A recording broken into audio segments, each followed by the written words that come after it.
Silverware clinked hollowly against wooden plates as lively chatter filled the air in the open room.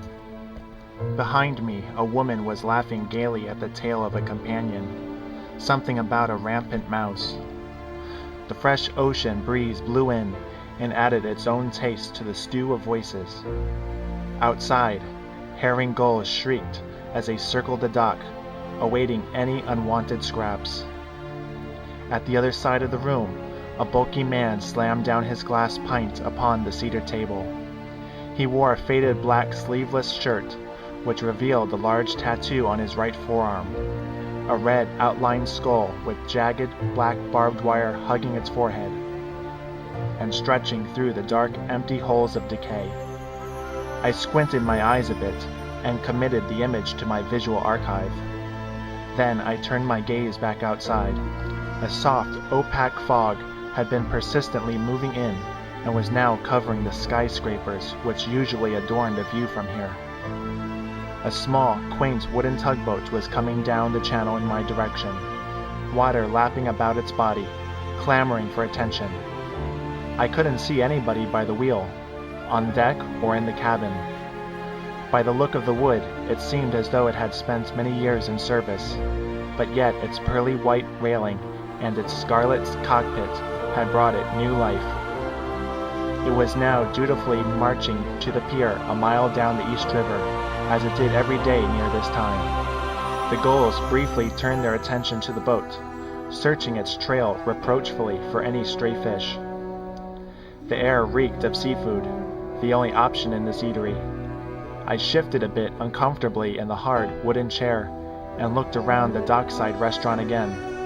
There were only about 20 tables, and even these seemed to be crammed into the small space.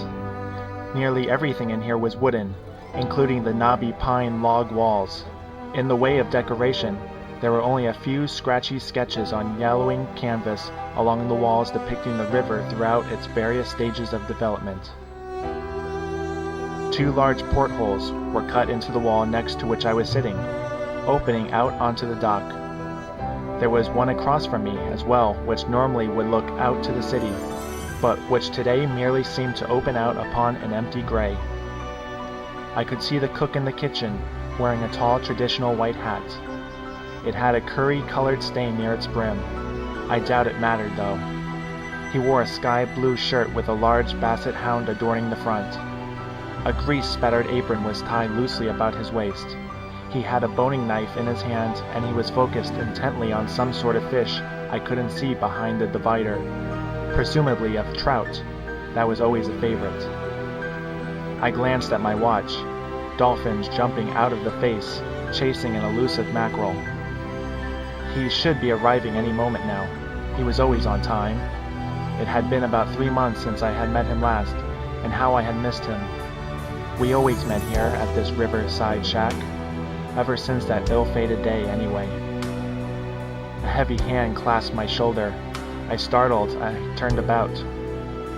A warm face greeted me, and I leapt up to embrace him. "Papa!" I exclaimed. I offered my grandfather the seat opposite me. His silver hair was well-groomed, as always, partially contrasting his casual slate gray t-shirt and jeans. We exchanged some words. I told him I was going out into the Caribbean to shoot some footage for a documentary next week. Told him I had bought a blank sketchbook. He encouraged me, told me to see the colors, capture the essence of the life in the nature around me. Life, in itself, has colors that we often don't notice. We take them for granted. When you step outside, you can perceive them so much clearer, he confided to me with erudite eyes. I pulled my black fall leather portfolio from the chair beside me and set it on the table. There were pins covering it, round, colorful, conservational ones, silver whale-shaped ones, and even a wooden pin of a pen I'd managed to find. I had so many new drawings and paintings to show him. My fingers touched upon the stiff Bristol paper in the portfolio. I pulled out the top painting. It portrayed a lighthouse at dawn. The bright light on the summit was losing its power in the rising sun, yet still sought to scan the golden dunes. I carefully handed it to my grandfather. He was an incredible artist in his day. His work inspired me to take up the pursuit of art, and it was his guiding eye that made me improve to the levels I had now achieved. He showed me how to perceive the world differently, how to notice the details and draw out the beauty in everything. As he studied my painting, he stroked his chin, dark brown eyes piercing into the depths of my scene. I turned my eyes to the darkening outside and noticed that the tugboat had stopped in its tracks and was softly swaying on the crowns of the waves. Empty barrels and crates were along the dock, and moored solemnly at the end there were 2 small rowboats, knocking softly against the walkway. The atmosphere in the restaurant now seemed decidedly quieter.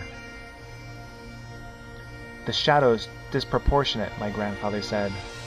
I realized that I hadn't taken into account the distance of the climb and decline of the dunes. Yet I looked into his eyes and saw that he was proud. He told me the waves weren't sharp enough, the sun not stretching enough. I took it all in. I put myself on that soft, sandy beach again so I could apply his comments to my view of it. "This one's for you," I said, taking out another painting. "Whilst driving along the coast a little while ago," I recounted, "I discovered a small cove that nobody appeared to visit, with a clear view of the horizon over the sea. There, in the waning hours of the day, I had sat down with my Bristol canvas to paint the panoramic rocky seashore. My small palette only consisted of 10 basic colors, but I thought with a bit of playing, I could make it work. The water was burning in a fiery amber light, colors refracting at all angles. Shades of amethyst and alizarin struggled to make themselves viewed at the depths of the waves, before being pushed down by the forces of gravity." My grandfather nodded his approval and placed his dark hand upon mine in appreciation. He felt cold, but his touch sent warmth through my spine. He requested a soft pencil and grabbed one of the crinkly white paper napkins at the end of the table. He surveyed the people still sitting at their tables. His gaze lingered upon the man with the tattoo. His hand went to work swiftly, dashing curves, joining lines, darkening shadows. His eyes flicked up every few seconds to gaze at his subject, who had now softened his temperament. Abruptly, my grandfather clasped his hands about mine, and announced that he had to leave. It was sad saying goodbye to him like this. It always was. I glanced down to the softly contorted ground, and I could see his elongated shadow as he departed. It's been 25 years since you've been gone, but I meet him still, here at this dockside cook shack, watching the waves roll by with memories upon their crests. The soft leaded pencil dropped from my hand.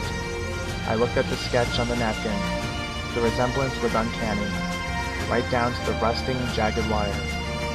I heard the sloshing of water and looked outside. The world seemed tinted corn yellow now, and the fog was lifting. Across the river, the Empire State Building was striving to make its presence known. The tugboat had lifted its anchor, and I watched its hull creep under the towering Williamsburg Bridge. Upon it, in flaking crimson paint, was etched Auld Lang Syne.